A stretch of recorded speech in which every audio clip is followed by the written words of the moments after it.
Get your man the flute to play song, the fuck.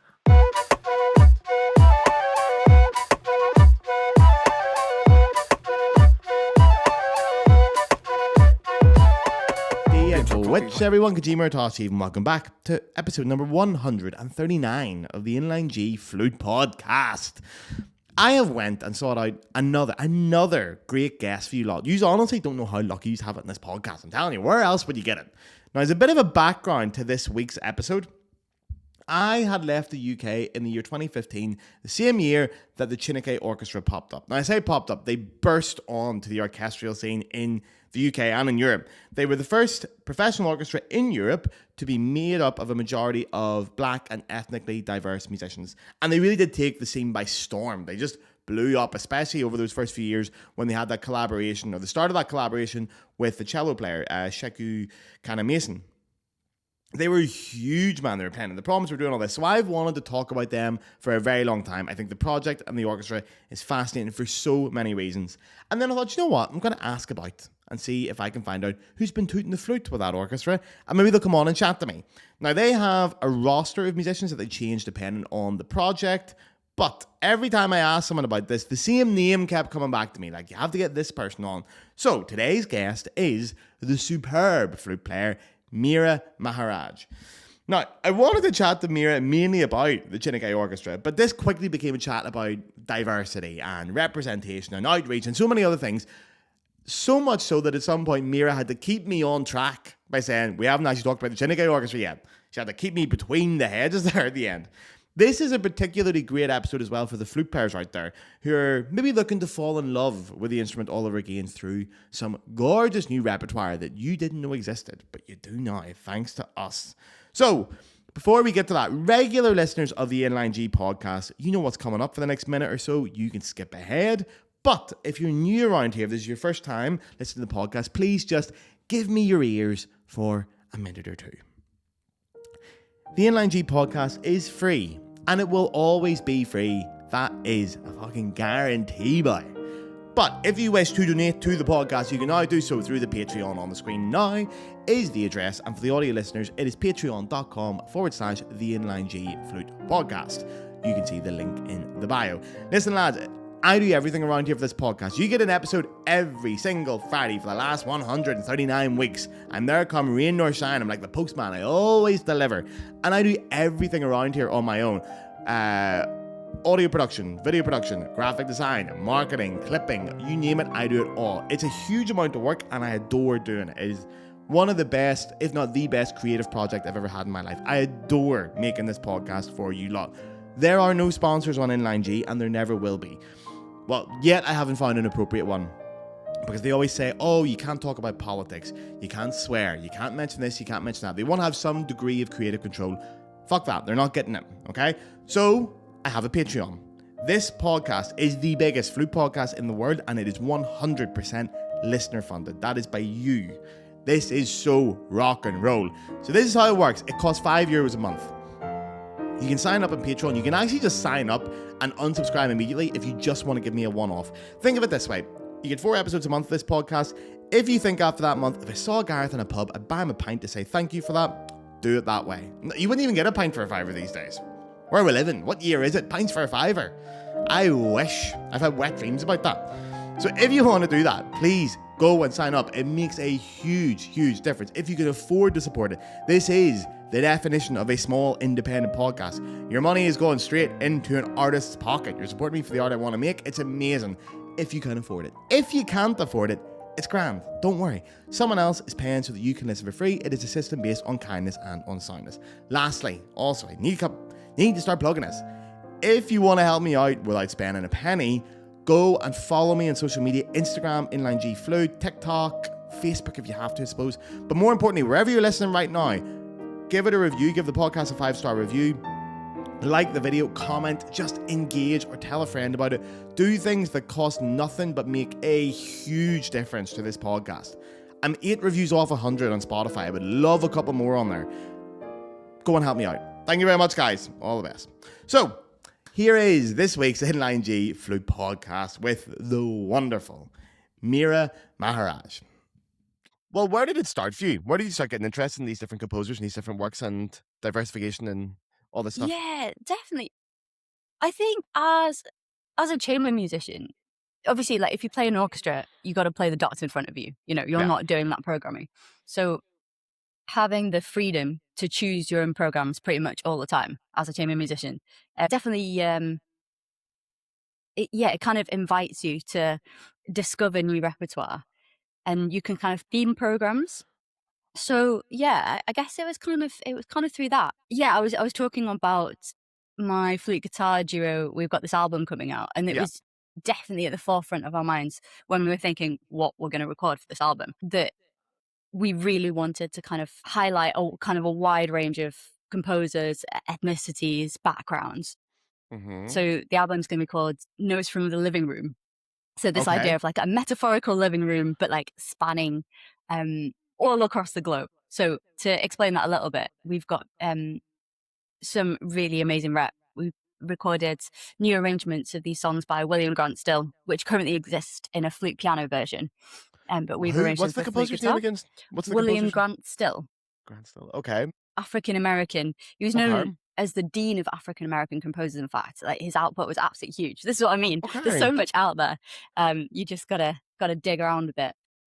And when was he writing? When was he about? Is this current or is it 1800s? Yeah. Oh 1900s? no. So I should definitely check this, but I think like Meera, we're only a Google away, Meera. Don't worry. yeah, I'll save mid it in here. 1900s, mid 1900s, I believe, possibly Grant Still. 1940s. Oh, you're bang on here. Yeah, there we go. See, you should trust yourself. There you are. Yeah. He died in 1978 and he was born in 1895. So There you go. he was at his peak, obviously. Yeah, 1940s he would have been very active then. There you Yeah. are. Man, there's a huge Wikipedia article on him. How have I never That's came what across I mean. this? Yeah, there's so much out there. Yeah. So we recorded these new arrangements of what were originally songs. What was really, really exciting for me, obviously, of Caribbean heritage. So I got to know through Chineke, actually, this amazing Trinidadian composer, Dominique Legendre. Okay. And so my guitarist duo partner, James Gerling, amazing arranger. Absolutely incredible. So he's arranged, again, a set of the 3 pieces by Dominique. Okay. Yeah, very much inspired. They're called Songs and Dances of the Islands. Songs and Dances of the Islands. Okay.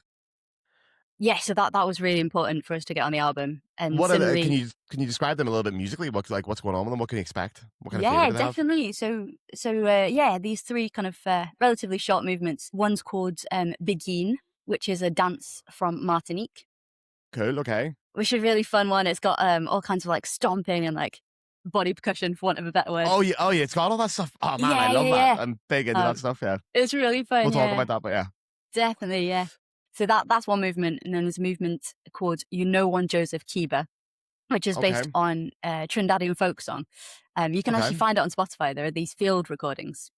Okay. So yeah, and Dominique's worked her wonders making it into this kind of existing in a more classical space, written out folk song. And then the third movement is called Kalinda. Again, much more dance-like. Yeah, definitely like so many calypso-inspired rhythms in that one. It's really, really fun. I'm assuming you've performed these pieces live.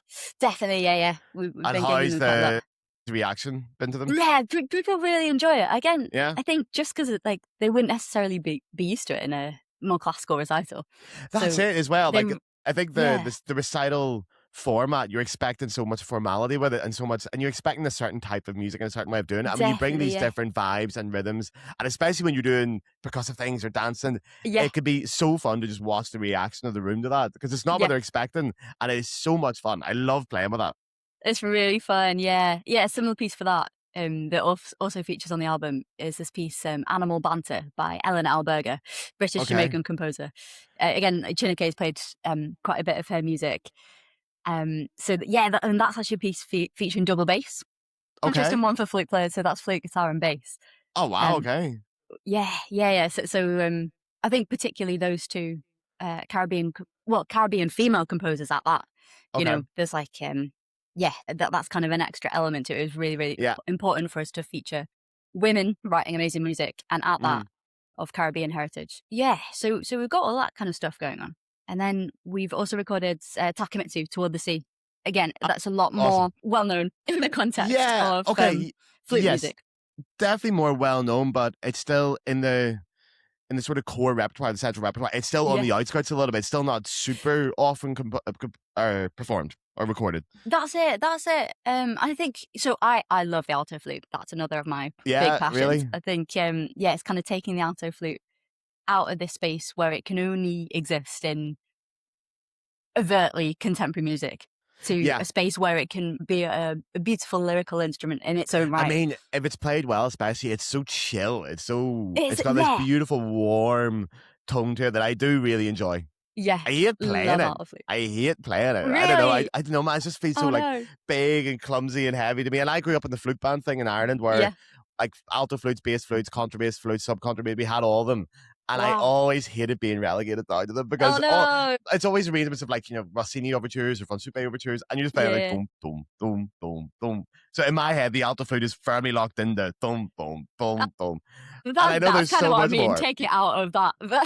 Yeah, it can do things. I love listening to other people do it, but no, I hate playing it. I don't. I also feel like it's a bit clumsy. Like, the way when you switch between piccolo and flute, the flute feels like a little bit clumsy or big, but the other way around is great. Alto flute, I have that all the time. Every time I go to the alto flute, I'm like, man, it just feels like I'm slow, or it feels like I don't know. I should give it a bit more love, but I haven't got one either. But yeah, sorry. Anyway, keep telling me. I mean, I'm a very ardent lover of the alto flute. So 50% of this new album is on alto.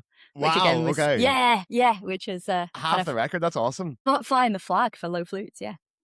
Yeah, there's a lot of things we could talk about here because there's a lot of things I want to pick on there. Yeah. Also, I just realized if things go well, I probably shouldn't say this on the podcast, but if things go well, I was hoping this podcast episode could come out next week because I run a bit last minute this podcast. Okay, I've got a lot of time. A lot of times I'm recording at like 10 o'clock on a Thursday night, hoping to get it out at midnight. So we're doing this a week before, which is it's good shooting for me. Mm-hmm. It is. Thank you very much. So also that would mean that this episode would come out on the what's Friday going to be then? 2, 3, 4, 5, 6th of March. 6th. Yeah. Which on the 8th of March is International Women's Day. That's it. Yeah. So if we could talk a little bit about the importance of representation with female composers, that would be great. That would be very appropriate. And I only realized. So let's talk a little bit about that. Do you have a place you want to start with that? Yeah, I think you can talk about diversity in a whole manner of different ways, right? Yeah. So far we kind of touched on the wealth of repertoire that we can find from ethnically diverse global majority composers, but equally relevant and also fascinating subject is this subject of female composers. And it's funny you say it's going to come out. This episode is going to come out on Friday. Maybe we shouldn't jinx it. Yeah, I know. But I mean, if we let everyone know, recording this on the 1st of March, and on the 6th of March. So my flute guitar duo, we're going to be joined by incredible double bassist Roberto Carrillo Garcia. Okay. And I don't know if you've come across Empower. No. Okay, run by wonderful Irish flute player Sinead Walsh. Oh, I know Sinead Walsh. Yeah. Sinead's doing incredible things. Anyway, so they've got this organisation, Empower, and the whole premise of this is to kind of put female composers in the spotlight. So they're running these, I think it's 5 festivals in 5 different cities. So we're doing the London one. Yeah, they kind of did this Friday? Yeah, so that's on the 6th of March. Yeah, 6th of March, King's Place. Okay, well, I mean, if anyone's listening to this podcast and it does make it out the 6th of March at midnight, then if you're knocking about London and you got nothing to do tonight, there you are. That's your evening plan. That's your Friday evening plan. What are you going to play? What's there on the you repertoire? go. Yeah, so for the Empower Festival, we're going to be playing 2 of the pieces that feature on Meraki Duo album. One of the Dominique Legendre pieces, wonderful Trinidadian composer. We're going to be playing her Begin. And then the second piece is by Eleanor Alberga, this piece, Animal Banter, for flute guitar bass. Awesome. Yeah, so it's really, really wonderful to see an organisation entirely dedicated to promoting female composers in this way. Yeah. Really, really great stuff. I mean, again, something that, we're the same age, or roughly the same age, we studied at the same time. It's something that was just not mentioned to me back in music college. And it's actually quite embarrassing when I think about it now because there's such a conscious effort towards it. It's like I did an episode yesterday, or last week's episode in any case, where I covered like some achievements of recent guests who have been on the podcast, things like they've released albums or they've done things. And I realized when I was doing it that the 2 ones I wanted to talk about most were both women, just by chance. Yeah. And then I put on my Instagram saying if anyone's done anything recently, or if they have any projects you want me to talk about, fire it out. And it was such a shock that only women replied to me going, I did that. While a year or 2 ago when I would have done that, Men are very quick to run in and go, I've done this. And then you're Yeah. like, well, you didn't really do that. Like, men will, some of them are shameless with some of the things they've asked me. Like, the only people who have ever invited themselves onto this podcast, all lads. Like, you're one Nice. episode, like, Okay. I'm coming on your podcast. Like, no, you're not. No, you're not, mate. But I did an Okay. episode on that, and I talked a little bit about representation and diversity and sort of push towards getting towards at least 50% representation, because obviously if it's 50% of the population, it makes total sense to have 50% representation in classical music. Well, there's no physical barrier reason why we can't do that. There's none whatsoever. I sort of analyzed the figures and the numbers in Germany and the USA and how many orchestral musicians, for example, the percentage. Because when I was younger and I was in college, it was much lower. Like, it was really much lower. I remember I had a friend who was writing a thesis on it as well. It looks better on paper, because I think in Germany now something like 46% of professional orchestral musicians are female, but only like 19% are in leadership roles. Or like orchestra principals and stuff like that. So then, like, there's obviously a lot more work to be done here. But it is amazing how much it's changed. But when I was at college, it was way lower. Have you noticed that since, I don't know, even the last 10 years, how it's changed? Yeah, I think it's funny you mentioned the figures in Germany, actually. I don't know if do you know Alternative Classical? I think they're mainly UK based. Okay. Yeah, they're, again, another organisation doing wonderful things. But they did a feature on Instagram recently of... Oh, I do know them. Yeah. Yeah, women in leadership roles in orchestras or otherwise. I think that was a really, really fascinating one. Yeah, I recognize the logo. It's a very cool logo they have. Yeah, it's I'm cool. looking them up, yeah. So when you were at college, do you remember being a thing to diversity in general? Was there ever any emphasis when you were programming and stuff from teachers or to have any kind of diversification? Not particularly. I think, again, just because kind of I was into the chamber thing and always looking for new rep. Like, for my final academy, I kind of ended up with this fairly rogue program, and the whole concept was like hidden gems. So for that, for example, I did the Melbourne Sonata. Oh, it's gorgeous. It's so gorgeous. It's gorgeous. And I think, as flute players, we're lucky that the music is out there. You just have to dig around a bit. And the Melbourne is one of the better known things, of course. It is now, yeah. But back then, but I mean, it had to get to that point. Yeah, like back when I was in college, I remember discovering it. There was 1 or 2 recordings of it, but her music is getting a lot more recorded in general. I have a friend who recorded entire works of her piano stuff, but it's only the last few years. Yeah. Like, she's getting the recognition she really deserves, because the flute piece is great. Absolutely, yeah. I think there comes a point in history where, because it's been so far the other way, female composers have been ignored to such an extent, there kind of has to be a flip side to that. Do you think that? Yeah, is that one of the? I think if we truly want to kind of highlight all these amazing composers who didn't get the recognition at the time, it's going to have to become a point where we kind of almost flip the other way. Yeah. Just to really highlight the amazing stuff that's out there. So so I also run a flexi ensemble. So at full we run as a dectet, so 5 winds, 5 strings. And that's called a dectet? Dectet, yeah, 10 players. Obviously, I never... Yeah. So, we're Meliora Collective. And it was last year, we did a whole program that was all female composers, but for this really bizarre lineup. Yeah. So original compositions for this lineup? Yeah, that was it. Yeah. Wow. Okay. So again, pieces that people don't necessarily know. Like, there's this wonderful Nonette by Louise Farrank. Okay. I know Louise Farrank. Yeah. Yeah, we've really enjoyed gigging that.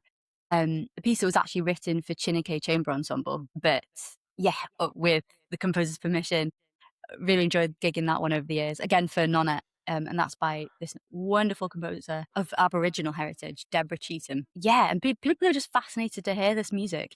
As a flute player, of course, the music of Valerie Coleman, like her quintet stuff, is absolutely phenomenal.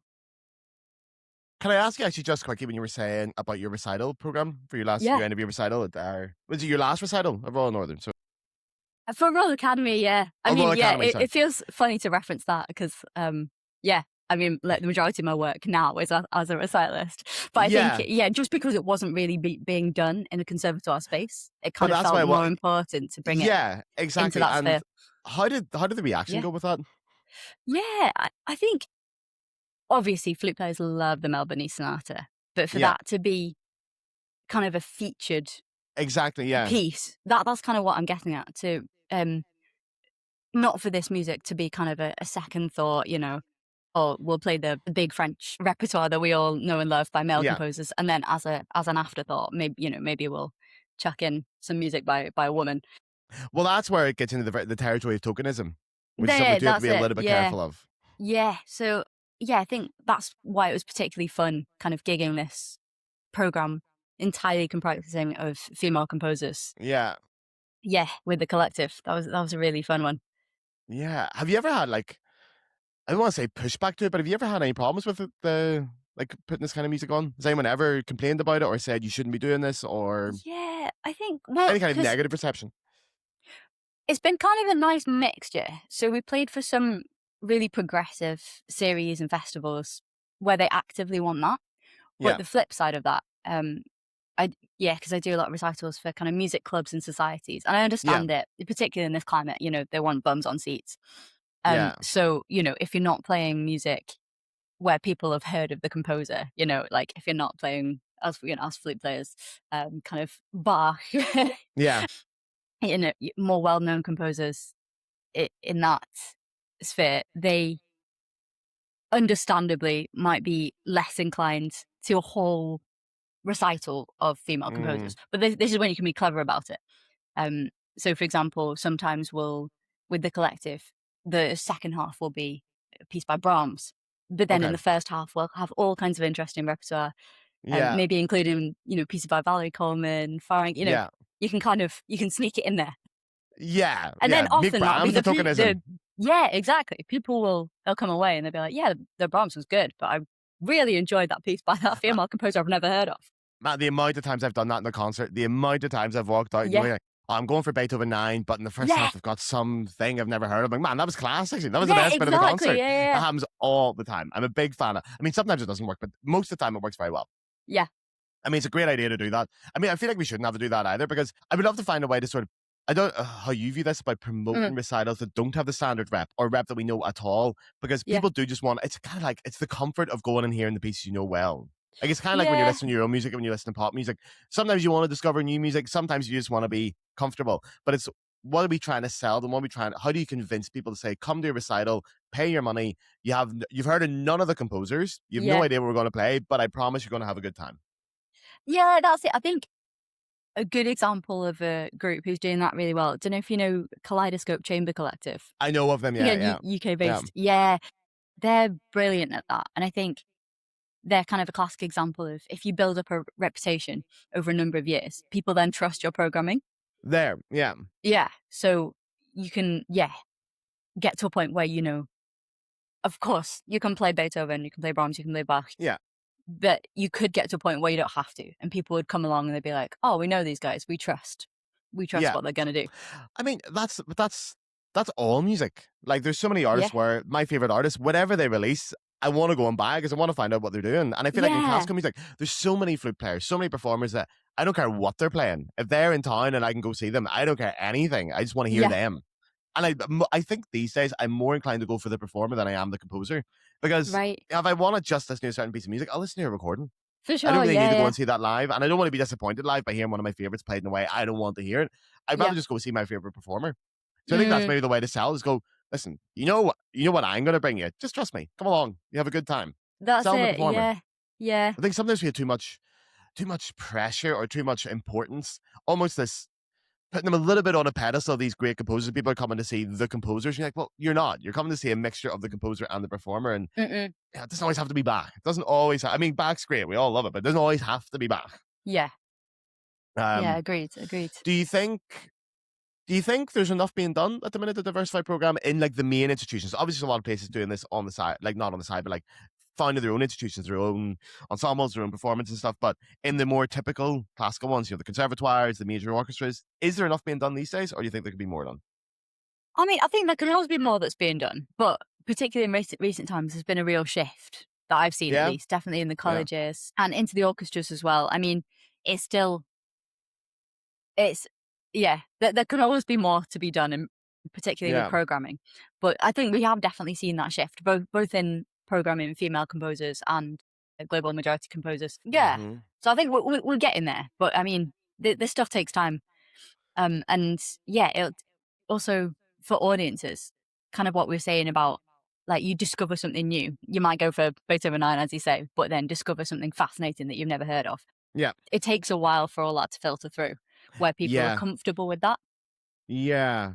When you're saying Yeah. about conservatoire as well, are you friends with anyone that's studying the conservatoire? Have you seen? Do you know if people are changing their program, or are flute players changing their program in the major UK conservatoires these days, or is it still? Oh, I'm always curious about that because I see yeah. like a lot of flute players, a lot of people follow me who are studying in the States, and I feel like Americans, they were a little bit further ahead of us, certainly Yeah. than they are in Germany. Like 10 years ago, they were already doing this. They always had diversified programming. They Yeah. always did new stuff. It's quite rare actually that you would go to an American music college and see them play, I know, the Cesar Funk Sonata or Oh, the really? Prokofiev Okay. Sonata. It's not really there anymore. They're so encouraged to go the other way, and they've been doing Really it for like progressive. 15, 20 years. But I'm curious if these days in the UK conservatoires, are flute players playing new stuff? Are they diversifying their programming? Or are they still doing what we all did the entire time we were in college, Yeah. where you just played the same 10 pieces? I mean, I'm not entirely sure, but my general sense is that people are looking for repertoire that's new to them, Yeah. kind of pushing the boat out a bit more. Of course, it depends on your teacher. So I was so lucky to study with Michael Cox. Some Absolute, man. yeah, Some absolute man. legend of a human. But as a musician and as a person, he's so curious himself. So it's Yeah. kind of, it follows on that he encourages his students to kind of to discover new repertoire. Yeah. Yeah, I think so. I think it really depends on teachers as well. True. That's an important Yeah. one. Yeah, and in a It's similar really. way, when I was at Northern, I studied with Wissam Bistani, and in How a was similar Wissam? way, I've never met him yet, but I feel like I would love him. yeah, you have to meet him. Oh, again, another legend of a human. Yeah. Yeah, but I think, yeah, I guess I've been lucky enough with teachers who kind of support and kind of actively encourage their students to look for new repertoire and yeah, kind of get behind that. Yeah. So when you're finding the new repertoire, Mm. this sounds like a stupid question, but do you find it yourself? Where do you go about finding it? How do you where Yeah. do you start? Oh goodness, I don't know. I think part of this comes down to kind of it sounds daft, but like being a music fan. I think when you're at college, it's so Okay. easy to kind of get stuck in like, I must play my Tafanel and Gumba, which of course you must, because good for the techers. Unfortunately, yeah. But yeah, aside from that, aside from the craft of like physically playing an instrument, whatever instrument that is, being a true fan, a true music fan, it kind Yeah. of makes you really, really curious, and that's kind of how you stumble across new stuff. Yeah, for example, like I really, really enjoy playing Brazilian music. Okay. So that's kind of the plan. The next project that my flute and guitar duo are going to embark on. Brazilian music. Okay. Yeah, we kind of. I mean, again, Brazilian music, a very, very umbrella, Yeah. wide-ranging term. But I think, yeah, broadly, if you have an interest, like go That's for it. actually such an important point as well, because I feel like when Yeah. you're at music college, you aren't really a music fan. A lot of them aren't. You're there to study, and you feel you sort of get put in that bubble of like. I think it's such a shame. Like I loved music college because Yeah, where I come same. from back in Ireland, there's not Yeah. a lot of music colleges, and I Right. wasn't really in a classical music upbringing. So when I moved at 18 to go to Cardiff, I was first of all getting out of Ireland, which was class. I was like, man, I'm in the big smoke now. I'm in Cardiff, the big Yeah. city, the metropolis over here. Man, people speak with different accents over here. It was class. But I walked in and I was like, man, from all the years where classical music was like my little weird thing that I did on my own, I loved it, but I didn't really have like high level tuition, never did youth orchestra, any of that stuff. Yeah. Suddenly I was in a building where everyone was doing it all the Mhm. time. I Yeah. was like, man, this is class. I walk in and someone's practicing over there, there's a concert there, there's a concert there. It was class. I was so all over it. I was like, man, this is the best bit about music college is there's just music all the time. You Yeah. can just go and watch the concerts all the time. But I feel like a lot of people didn't have that attitude because there was that pressure of being a music college. And it's so important to think, well, actually, it's so much fun, and you're going to really regret not enjoying it when you leave. That's it. Like that word fun that you just said. I think that's it. That's almost what we lose sight of. And we say to play an instrument, right? Yeah. Somehow along the way, we lose this sense of play. Yeah. Man. Yeah. It is. It's meant to be fun. Like, that's Exactly. why else would you do it? Yes. It's not like we're Yeah. doing it for the money.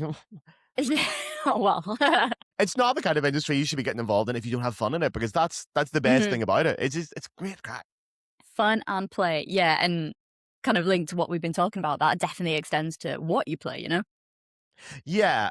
Like what? Like, I don't know if you get the same thing when I play contemporary music, for example. I love Yeah. contemporary music because I love the freedom I get with it.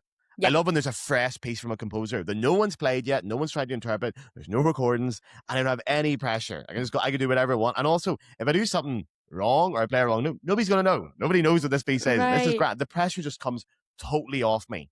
And I have so much fun playing contemporary music. Do you get the same thing when you're doing these lesser known works?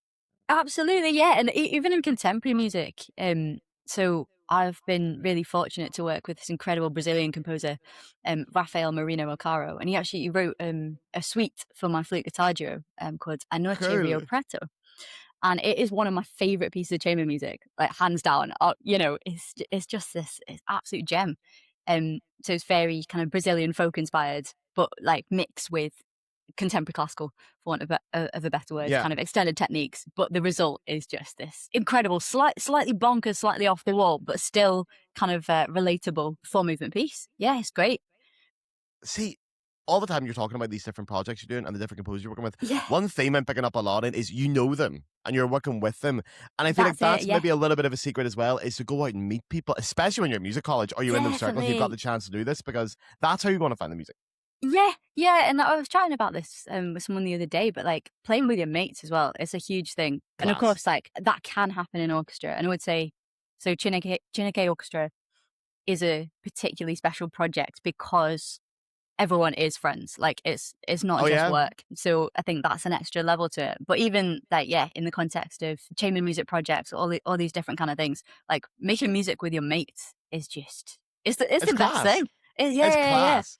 Definitely. Man, you go and you play some music, you go for a couple of pints afterwards, you go for dinner, you just have a great time. It's great. Definitely. Also, I've just realized we have been talking for, I don't know how much of this, like where we're going to be in the actual podcast, but right now we've been talking officially for 35 minutes. And thank you for aiming it towards Chineke, because that was what I wanted to talk about. And I've totally forgot about that. And you start making notes.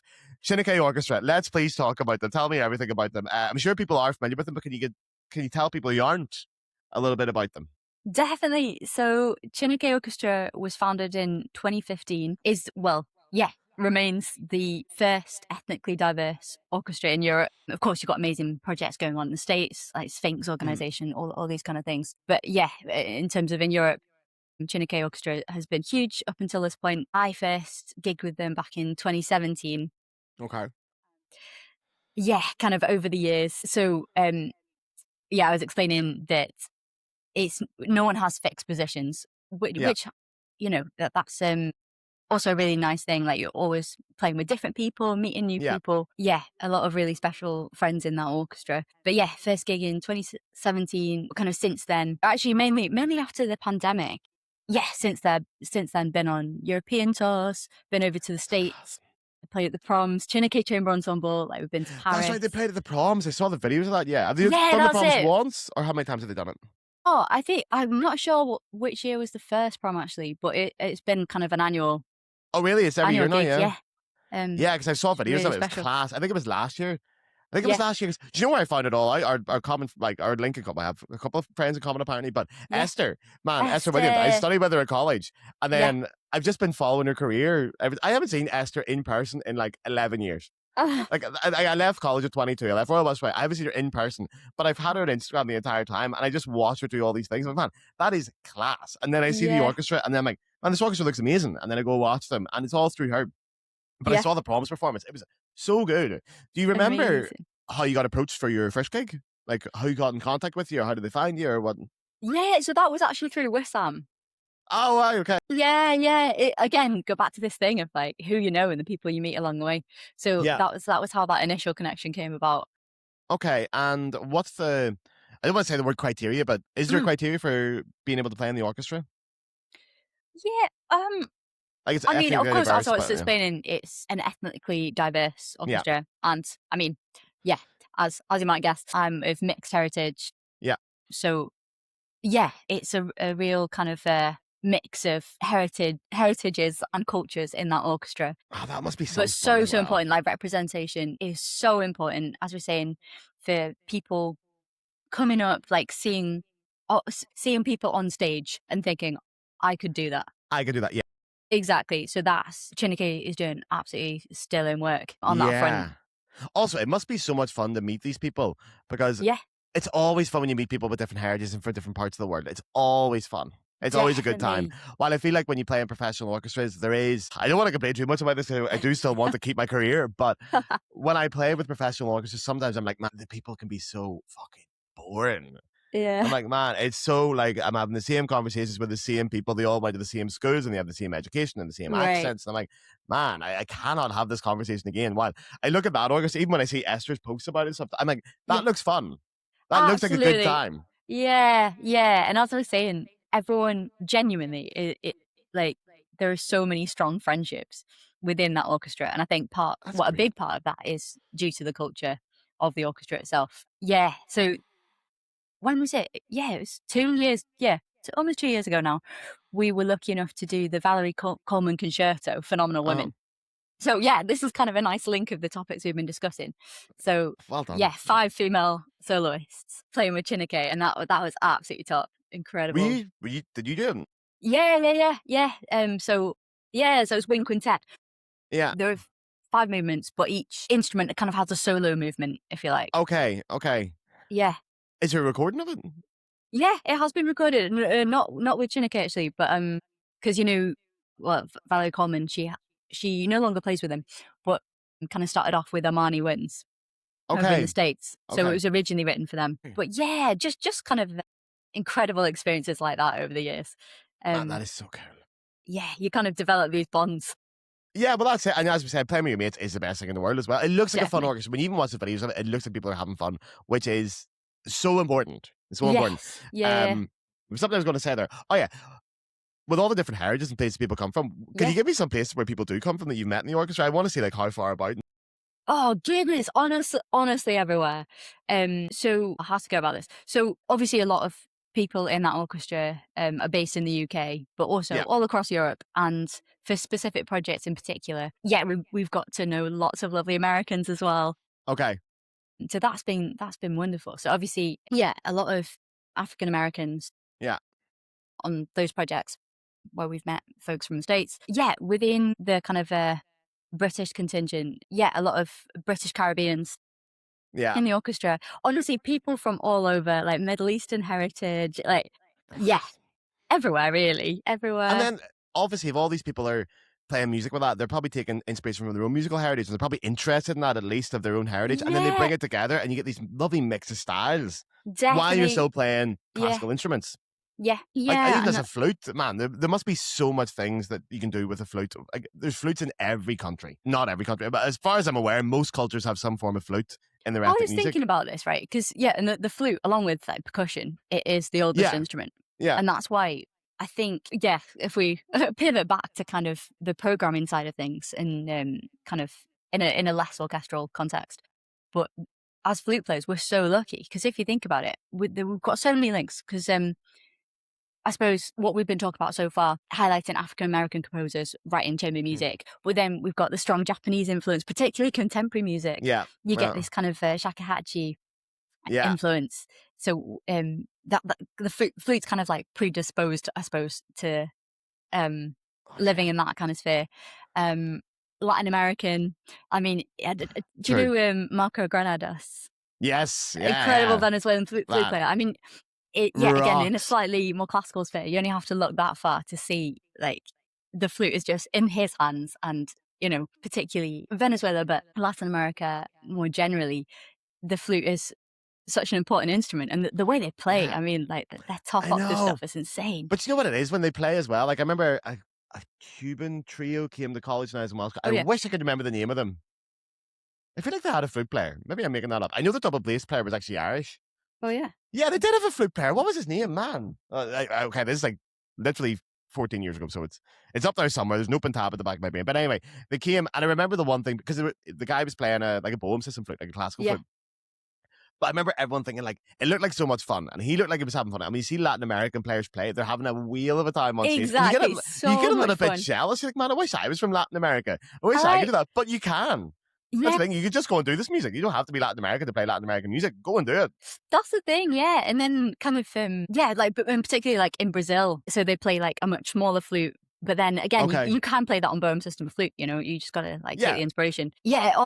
On the subject of Brazil, like one of my favorite flute players and general musicians of all time is this guy Hermeto Pascoal.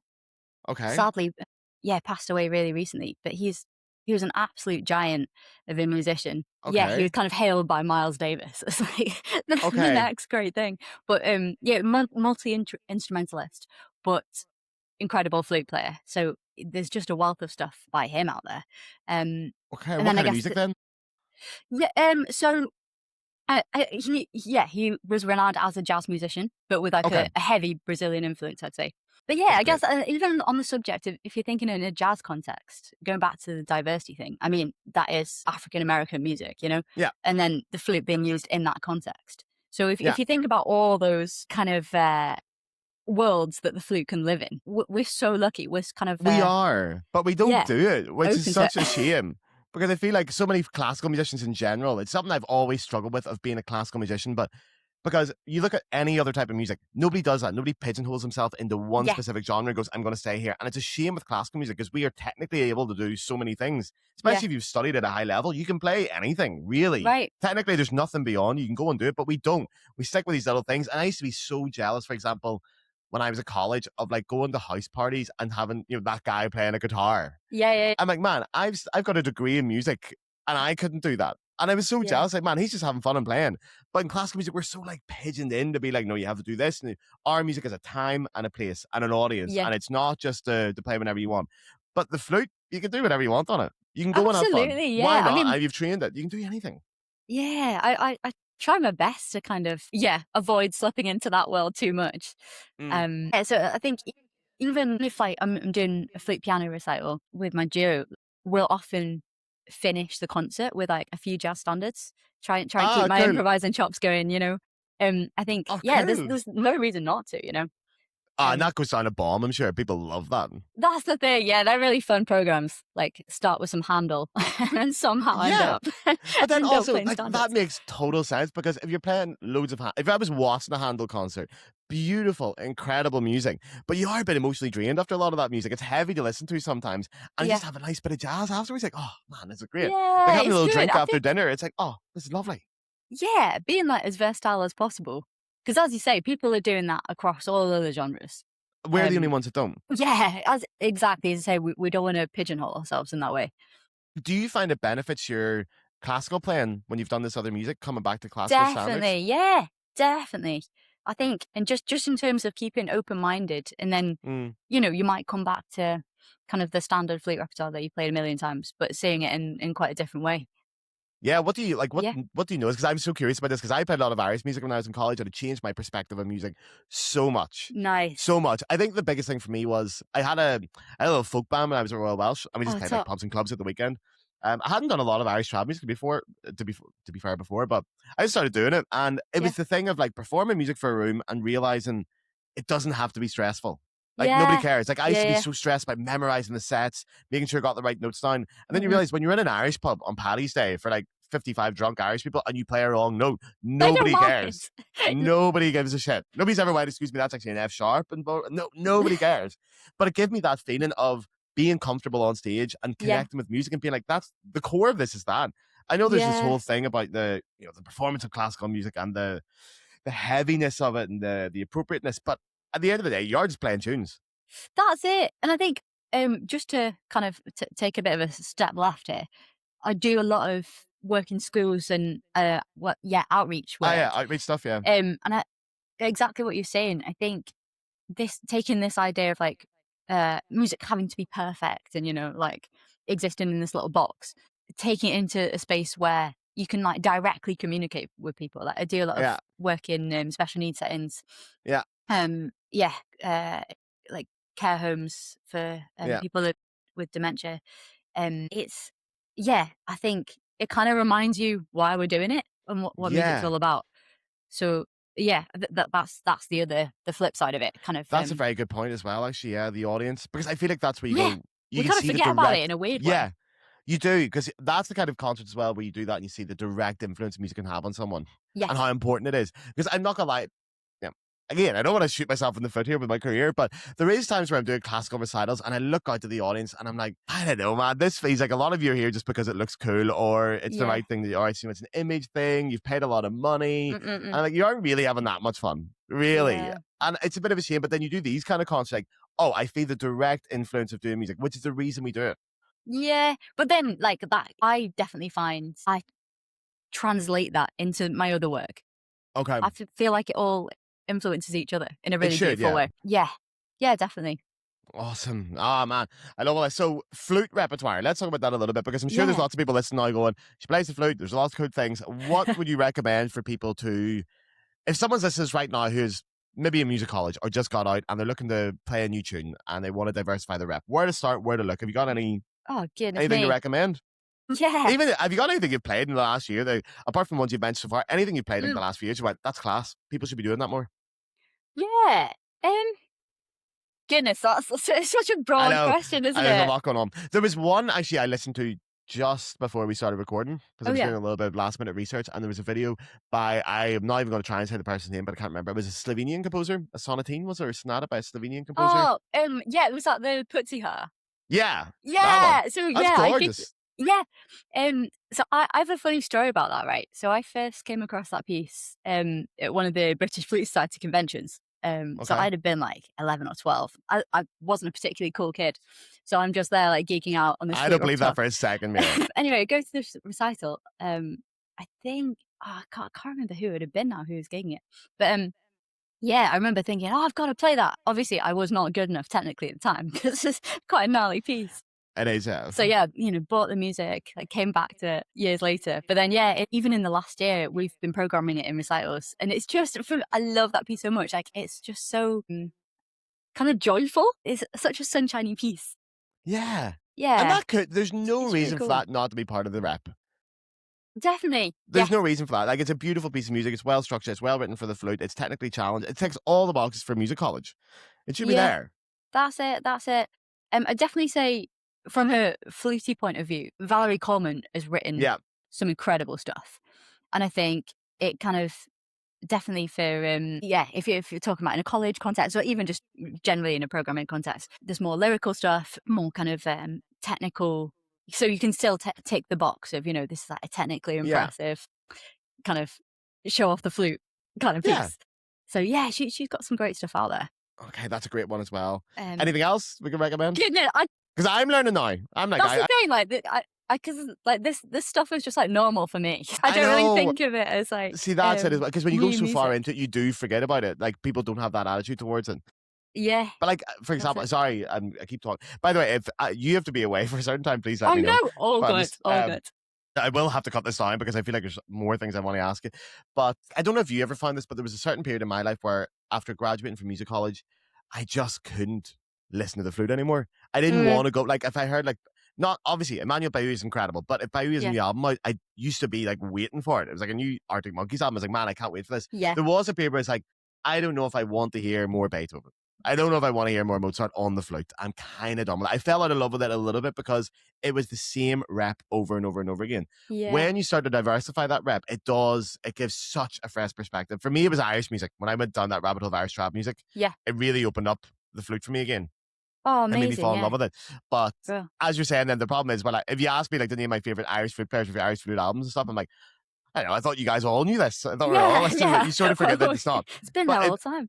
But there is a lot of people that are probably in that similar position where their knowledge or their idea of flute repertoire or flute music is, as you said, maybe that book of French composers, bit of Prokofiev, a pair of Mozart concertos, and that's it. Yeah. So for those people, we imagine that's most people. Where would what else can we give them? Well, I think kind of what you were saying about like Irish music offering you a way back in. I think definitely listen to other genres. So I don't listen to, I kind of go through phases, but I don't listen to a huge amount of classical music. Again, interesting. Like my folks aren't musicians, the classical thing, they listen to some classical, but weren't tremendously well versed in it. So you weren't like brought up around classical music then? No, not at all. Like, Okay. my art. But the thing is that this is the thing we were talking about being music fans. Like, both my parents are such big music fans, but Okay. across such a wide range of genres. So, like, Yeah. me as a 5-year-old, you know, you're hearing soul, you're hearing Motown, Yeah. you're hearing reggae, you're hearing calypso, soca music from Trinidad. You know, like a huge amount of jazz. The list goes on, and that's why. So the guitarist I play with, we're such good mates, and kind of, I guess, like, what's the word? Like, I don't know, musically very interlinked because we both grew up with a kind of similar relationship to music, and that's kind of why we love it so much. So I think having listened to a lot of Brazilian music, again, going back to the likes of Hermeto Pascoal, like, you know, why not play his tunes? It's great stuff. Yeah. Yeah. Do you have any, I'd like, love to do you get have into any- Irish music. Oh, sorry. Oh man, sorry. Irish music is a great one to get into, by the way. It's Yeah. so good. Like, Irish music is the one thing, and obviously I'm saying this because I'm Irish, but Yeah. like, I'm from the north of Ireland, and you know, I'm not getting too far into this, but there's a very complicated situation politically in the north of Ireland, especially with identity about British and Irish and blah blah blah. And I grew up in a very British background, so I was brought up believing I was British. I was always British, and being Irish was wrong, essentially. And it was only when I left Ireland that I started to get more into it, and then I started to discover Irish music, and it was part of like me reclaiming my identity and embracing it. But when I started to listen to Irish flute players, I was like, these are lads out in West Kerry in some village with like 10 people, and it's like the best flute player I've ever heard in my life. They are unbelievable flute players, and they're just like sitting in a pub playing tunes. I'm like, man, if you went into the classical world, you'd be on albums, you'd be on magazine covers. People would not believe how good you are at your instrument. Yeah. But it's just some lads sitting in a pub, and that was the big attraction to me for it. It was like this antithesis to the stuffiness of the classical music world. I love everything about the music in the classical music world. Everything else I'm not a massive fan on, but the actual music I adore it. I really do love classical music. That's really fair. Yeah, I think because I've kind of got increasingly into Scottish folk stuff, but again, that's not flute players. So there's wonderful like fiddle and harp duo, Katrina Mackay and Chris Stout. But again, just like arranging their tunes. So I think like arranging. I mean, I'm not great at like arranging harmony parts, but as a flute player, I because I learn a lot by ear as well. So I just like learn a tune off a record, and then just like I want to play that. And have you started playing a bit of Scottish folk music then as well? Yeah, so I'm playing a flute harp duo myself, and our next program is like music from the British Isles. Because I was thinking about this, like if this does link to diversity, but like I think in a way going back to the folk thing, because that's such a wide ranging program. You know, we've got some Scottish folk in there. That's great. And then we've also got again arranging a tune by a jazz composer mate of mine. Just something where I'm like, that's great. I want to play that. We've got that. And then at the other end of the spectrum, kind of looking at folk music, but in a more classical setting. So arranging a Vaughan Williams song, some Benjamin Britten. Yeah, have you got I any think Welsh the stuff? Hamilton Hearty is going to have to feature. It's probably like sacrilegious to you know? Great. It's great. See, but that audiences love it. Like, no, but the Hamilton Hardy, that was a perfect example. That was a bit like I've said earlier about the Cuban Trio. When I heard that Hamilton Hardy in Ireland piece for the first time, I was like, man, this is class. This is so much fun to play. And then you realize there's a whole genre just like that. There's not just this one piece. This like, okay, it is a bit like, how do I say it? Diet folk music. It's folk music light. You know, it's very classically arranged. It's not pure folk music. for sure. But the fun bits and the people like about it, the thing you like about it is the fast bit. It has this bounce, it has this vibe. Like, man, that's a jig. There's millions of them. And you can play all of them on the flute. And that was my gateway drug. That was how I got in the Irish music. In Ireland was my big piece. And I used to perform at all my recitals. I was always like, I'm Irish. It's in Ireland. I'm like, now if I'm doing, I don't do many recitals anymore, but the ones I've done, I always put in like Irish folk songs or Irish tunes. And I don't, there's no notes for it. I've just played them in sessions or something. And I just bring them along and play them. And that was my gateway drug. That's why I do it now. Because like you can have that vibe all the time. You don't have to play this one piece. Exactly. That's why we should promote it, because someone else might get interested in it. Someone else might hear it and go, "Oh, this Irish music thing sounds all right. Yeah, let's go and explore it further." And you get that. That's why I think things are like classically arranged are really useful, because it's people's way in. If you're a classical music fan, you get in through there, then you can start. Yeah, I think a good example of that in a more jazz context. I don't know if you've come across any works by Andy Scott. Yeah. Manchester composer. Yeah, he again, like back to the connections thing. Like he's like a good friend at this point, and played a lot of his music over the years. But I think the fact that it's written out and his tunes are like kind of, I'd say like jazz adjacent. So it's a good way in. But then some of his tunes, like you have the option if you did want to solo over a particular section, you have that option. But he's also written out improvisation so that anyone could play it. So I know what you mean about like it's a way in, isn't it? A way in for more classical players. Do you think about that when you're doing your programming? About maybe like present the music in a way that could interest people to go down that rabbit hole of something adjacent to it? Yeah, definitely. And for audiences, I think having a bit of something for everyone. Yeah. That's kind of an important one. Yeah. Yeah. Oh, that's cool. Yeah. Also, we need to go back a little bit to Chineke because I want to talk a little bit more about that orchestra because it is something that really fascinates me. What was the last project you did with them, actually? What was the last time you played? Yeah, so the last project I did was a 3-week European tour. Which was really fun. Yeah. So again, like absolutely wonderful repertoire that we did on that. So again, another African American composer, William Dawson. So we performed his folk symphony 9 times. Wow. Okay, cool. But then again, this idea of like pairing some repertoire people are less familiar with. So paired that with Beethoven Triple Concerto, and that was with Sheku and Isata and Ty Murray. Yeah, awesome. So absolutely stellar lineup.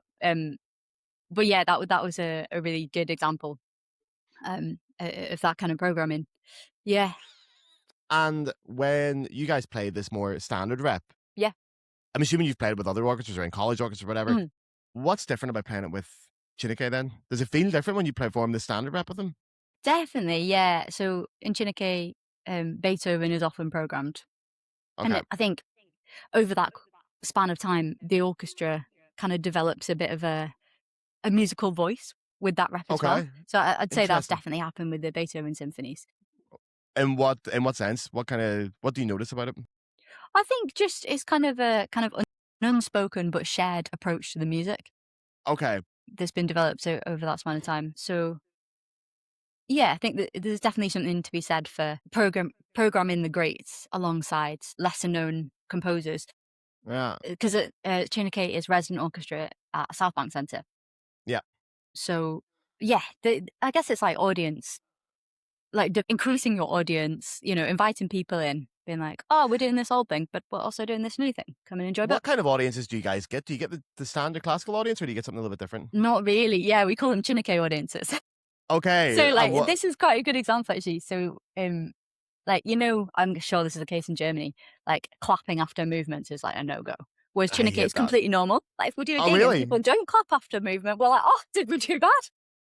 See, I love that, man. I hate the no clapping thing. Right. I really hate it. Because I'm like, man, that was class. I want to clap, especially if it's a fast movement. Yeah. And it's got like a big dramatic finish. I'm like, I know he's going to start something slow, but give me a minute here, man. That was rock and roll. Yeah. Give me a second to just go fair play. Yeah. So people clap in between the movements, okay? Definitely, yeah. And people go bonkers. Like we've performed some amazing repertoire. Like so, there's this. Well, it's actually of Trinidadian heritage, but Canadian as well. And this composer Stuart Goodyear. He's a pianist himself. Written this incredible piano concerto. Yeah. Google that. Stuart Goodyear. Yeah, amazing. Okay, Stuart Goodyear. Tell me a little bit about him. Yes, yeah. So we've actually recorded it. So you can go look, wherever you get your music, we've recorded his piano concerto, Callaloo. Really fun. Really, really fun. Who was playing the piano? Stuart, yeah. He played himself? Okay. Yeah. Awesome. Incredible guy. Yeah. Oh, okay. Actually, on that, is there anywhere you'd recommend people to go out, Chineke? Like recordings, videos, anything you'd particularly recommend? Yeah. So we've performed a few of the Florence Price symphonies. Again, music that people probably haven't come across, I guess. So yeah, they're all recorded. We recorded, there's a whole album of Courage Taylor. Okay. Stuff. That's kind of, Courage Taylor is a really important composer, definitely in a Chineke context. We recorded his violin concerto with one of my favorite violinists of all time, Elena Uriosti. Okay. Yeah, good stuff. Awesome. Good stuff that's where everyone should check out. That sounds great. And okay, there is going to be a cut in the podcast, of course, because my internet collapsed. So there's no point in trying to pretend that didn't happen. There is going to be a cut. But the internet collapsed because we're in Germany. Well, I'm in Germany. But it give you a chance to say you might want to share some more rap ideas with us. So head us up. Let me hear. Yeah, definitely. I can also send it over. I don't know if you've got a way of like sharing recordings of this stuff, but one of my favorite pieces to play, I guess this is the like perfect way of linking female composers, ethnically diverse composers, is Florence Price's Adoration. Okay. So yeah, can definitely link that, which is one of my absolute favorite pieces to play. Yeah, I think we've talked a little bit about getting inspiration from other instruments and across other genres. But yeah, there's a lot of music out there that can be played for flute and piano by William Grant still. Like his Summerland Okay. is again, absolutely beautiful piece. Yeah. Oh, so much good stuff. Okay, these are the good places. It's a Yeah, good way to get people into it. This is a good place to start then. definitely. Again, yeah, maybe a bit more left field, but I recently rediscovered, and I'm going to be recording the 6 pieces by Fikret Amarov. Okay, I'm not familiar. I think they're played a little bit, kind of. Amarov.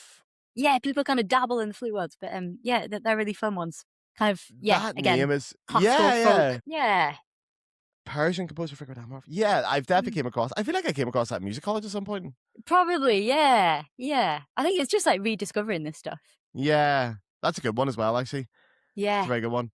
Do you have any favorite flute players actually at the minute that are doing this kind of stuff, or any favorite musicians maybe if it's not a flute player? Ooh, yeah. If we're gonna go favorite musicians, I think in this context of fascinating programming and being generally open-minded as a musician, I definitely recommend checking out Kaleidoscope Chamber Collective. Yeah, the work they're doing, and as a flexi ensemble, obviously, like with my own flexi ensemble, it's really cool to see the way they're approaching their programming. But they do work with flute players sometimes. I know Adam Walker plays with them.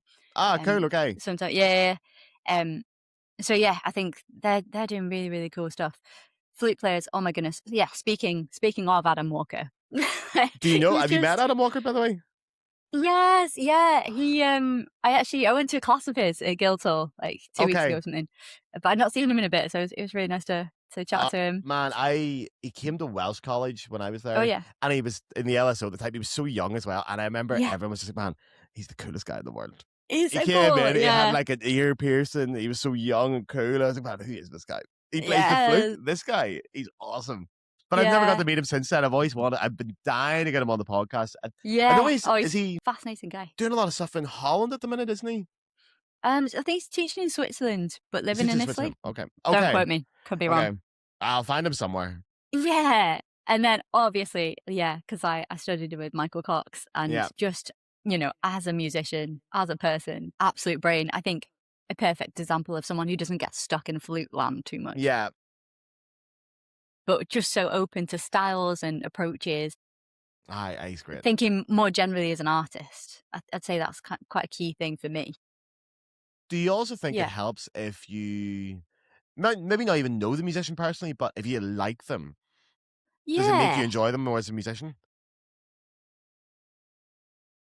I think so. I mean, obviously, like particularly in the piano world, there are some classic examples of people who are famously not particularly nice people. Yeah.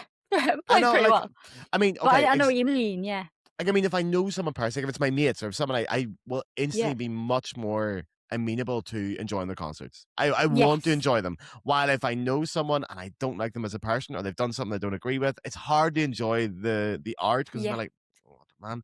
But people I like makes the music so much better. I think. So that's always the thing I think it's really important to do is to get to know the people. Because you will enjoy it. Man, when your mates make music, you obviously want to go support it. But even if you just know they're cool and they're likable, it makes me so much happier to go and listen to them. Yeah. Friends in music, very important. Can't be bad, it. Yeah. Awesome. Right. Actually, I do have some questions I need to ask you because at the end of every episode I do with flute players, I do a quick fire round of fun questions. Okay. Don't panic. Okay. I can see panic on your face. I mean, chill out. Okay. It doesn't be that quick. Okay. There's no timer. Okay. It's just some fun questions. Okay. I used to write them down, but I've started memorizing them. But we'll see how. Nice. We'll see how that goes. I'm sure someone's going to point out I forgot one. But anyway, do you have a favorite flute concerto? Oh my goodness. Awful question, innit? You don't have to be that quick. All right. It's okay. Okay. Really, I can see the panic. It's okay. Yeah, I'm like, oh goodness, I have to think about it really quickly. A favorite flute concerto. Oh goodness, I do like the Lieberman. And on that topic, because there's the new Lieberman's coming. Oh yeah, I've heard about isn't it? Yeah, end of March. Is that what it is? Yeah. A group of us are going in London. Yeah. Is it in London, the premiere? Yeah, Gareth and LSO. So yeah, new flute concerto. Ooh, okay. Do you know what date the concert is? Oh, I have to make a note of that. Oh goodness, I think the 26th of March. Okay, but that means Yeah, they've probably started rehearsing it all as well, so people know I'd what it sounds imagine like. so. Yeah, yeah. Oh, it's out there. Uh, That's but always yeah, I something to do look like the forward to. Lieberman. That's a great one. As a composer as well. I just think he's Yeah, top. yeah, and very, very fun piece of music. Yeah. Yeah. Do you remember the first flute album that you bought, Ooh, or I CD, or actually tape, do. or anything? Yeah. Yeah, so my very first teacher, Nicola Gerrard's, my folks are in Warrington, Yeah. and she's recorded a number of CDs. But for some reason, at my primary school, they used to play her CD, but like every morning. But this was like for 5 years, right? Okay. So like I'm 8, 9 years old, and I'm like listening to. I remember it was like Third Movement Prokofiev Sonata was on there, Okay. the Fauré, the little Musso, A the bus of Conco. Concours, yeah. Yeah, so this stuff is like going around my ears like every morning for 5 years. Oh wow, for So 5 this is years, great. man. Yeah. That is And maybe it wasn't ingrained that in long. there. Maybe it just felt like this album was like Yeah. constantly present in my 8 That's year old brain. class. Oh, that's really good that you remember that as well. Yeah. Still Nice very one. much in contact with her. Yeah, and Good one. Okay. yeah, it was a Do good you one. remember the first album in general that you bought, or the first one? It doesn't have to be classical music or flute, just anything. Do you remember the first album that you bought with your own money? Goodness, yeah. Thinking back, I guess at that point we were still buying CDs and stuff, weren't we? Yeah, like mine was a CD. So Yeah. Goodness. I really don't remember that. I could not tell you, but definitely like as a kid, as I said, my folks were huge music fans. So like, yeah, the music of Stevie Wonder was absolutely oh huge. really? Okay, Maybe you're a not big an album that I bought, but like one that, yeah, definitely an That's artist that was cool. kind of constantly present. Yeah, big Man, Stevie fan. see that? Yeah, that means when you're growing up, you had a good taste in music with cool music. Because what I'm Yeah. really looking for as well is what I love is when someone gives an incredibly embarrassing answer. But Yeah.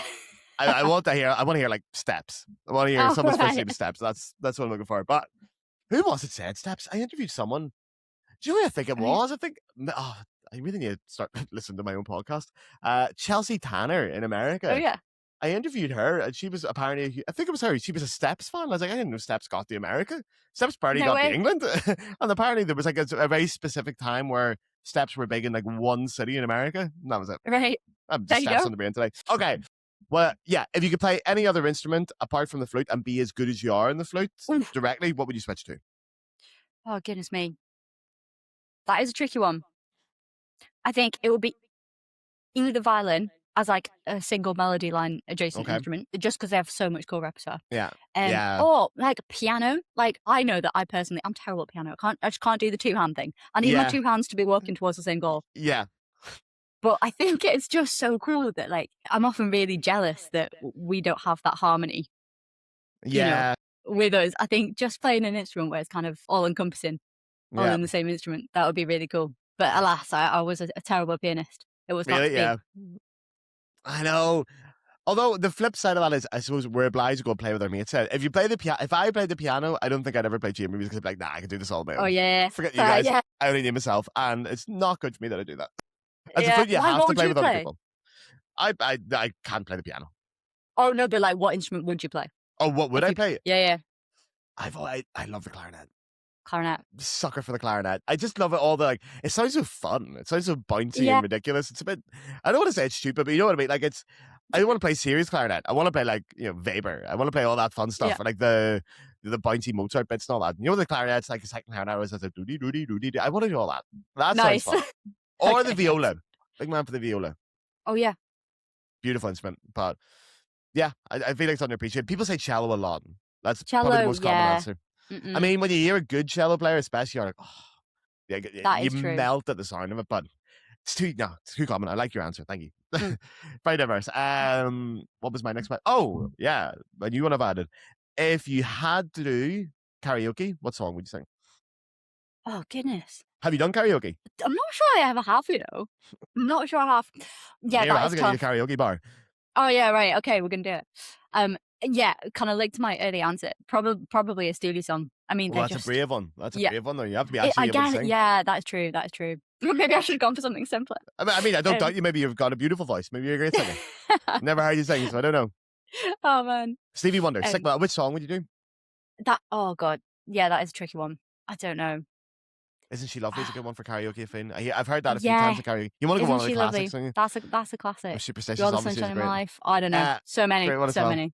Okay, Stevie, first time I've heard that one as well. What was my next one? Oh yeah, if you could have a career, if you had to have a career outside of music entirely, what would you do? Ooh. So I was saying I do a lot of work in schools, outreach work. I think probably something linked to that.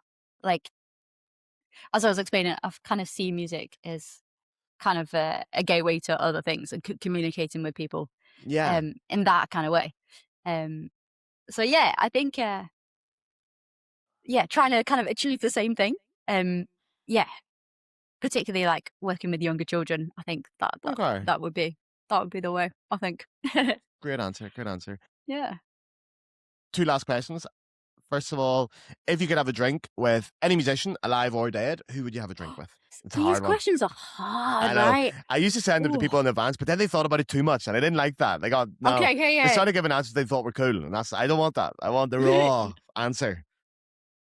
If I could have a drink with a musician, alive or dead. So it could be a composer. Obviously, language doesn't play a part in it. You know, you will assume they will speak your language, or you will speak their language. Okay, well, are we assuming that? Yeah, no, like that. We'll get a translator in. There'll be something that you can do. Like if you're reading Beethoven and you speak German, it's fine. He's going to speak English with you. I don't know. Yeah, probably. I was referencing like one of my favorite flute players of all time, who sadly passed away, Hermeto Pascoal. Like, Yeah, I'm not sure he speaks much English.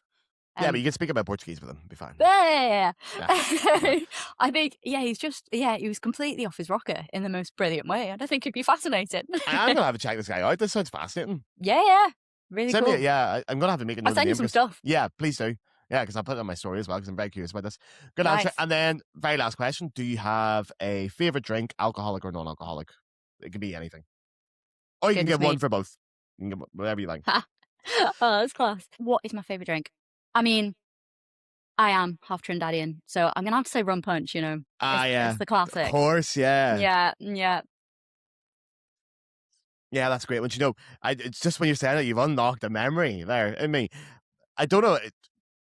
I don't know if you've ever came across this because there's a rum made in Trinidad that was just for the Irish market, and it was discontinued in I think it was like maybe the mid 2000s. Started making it was called VAT 19. Right. I don't know if you ever came across it. Because it was my great uncle's favorite drink, and he stockpiled a couple of bottles of it before he passed away. And it's like a bit of a tradition around our house, so we have one of them on Christmas Day every year. Yeah. But we finished the last bottle last Christmas. Oh goodness! I've been trying to find anywhere to see if I can get a hold of another bottle of VAT 19. But the limited research I've been able to do on it says that it's definitely Trinidadian, and it was only for the Irish market. They didn't even sell it in Trinidad. They just shipped it straight over to Ireland. That's absolutely brilliant. I love that. That is so good. It's probably something so awful that they're like, we're not drinking this. But you know who would love that? It's do you know who would buy that? The Irish. They would buy that. Put 10 euro on it. They will lap that up. Okay, that's one answer. But the other side, I drink a lot of tea. You know, it's how I divide my day up. You know, tea brand. This is going to get very controversial here. It probably is. I mean, I think Yorkshire tea, which is funny because we're up like Lancashire way, but Yorkshire tea, yeah. No, correct answer. Like Irish people are very picky about their tea. Yeah. Mm-hmm. Yeah, Irish people have their own tea. We have down south there's Barry's and Lyons. I'm not a fan of either, and then there's Thompson's up north. But it's the one thing I will go, the English got that right. Yorkshire tea is the best tea. Right. I'm gonna lie. The Yorkshire tea Gold, if I'm feeling fancy. Oh yes. Oh yeah. It's good That's stuff. That's good tea. Yeah. That's the best tea. It pains me to say it as a proud Irishman, but the English got that right. They got that bang on. Yorkshire tea is that is the correct answer. I hate PG Tips. PG Tips, man, it's the only one you can get in Germany here from back home. PG Tips is awful. It should be locked away. It's awful tea. Can't have it. Anyway, sorry. Yeah. I'm glad we agreed on that. It would be a shame to end this podcast episode on a row about tea. That is true. I could never leave. Meera, thank you very much. Is there anything, do you know what, while we're in the podcast, is there anything you want to plug, anything you want to tell people about, anything to check out? Oh, goodness me. I mean, I feel like I've already harped on, bored everyone to tears already. But I do feel very excited about this new Meraki Duo album that's going to be coming out in September. We will have to stay in touch about that then, yeah. Yeah, I think, from a repertoire point of view, definitely one I'm really proud of. And I'd be really chuffed if any other flute players would like to get into that repertoire. Yeah. And social media? Are you on social media? Yeah. Instagram, Facebook. I don't know if people are generally using Facebook these days, but Instagram is the It's Okay. the spot. What's your handle on Instagram? So I can put it in the... Ooh, it's really boring. It's just so my full name and then 10. Great. It's Number very 10. boring. Fantastic. Great. That's easy to find because your name's going to be on the podcast. So people can just type that in, put number 10 in afterwards. It'll be grand to find Yeah, you. that's Great. the one. Thank you very much for this. This has been great. I really enjoyed cheers, this. Gareth. I've learned so much. I'm definitely going to go. I know how I'm spending the rest of my Sunday. I'm going to be down these rabbit holes and I'll not be coming Nice. out until Monday morning. So it was great. Thank you very much. And thank you to everybody for listening. It was lovely. And I'll see you all next week. So ciao, everyone. Get your man the flute to play something, fuck.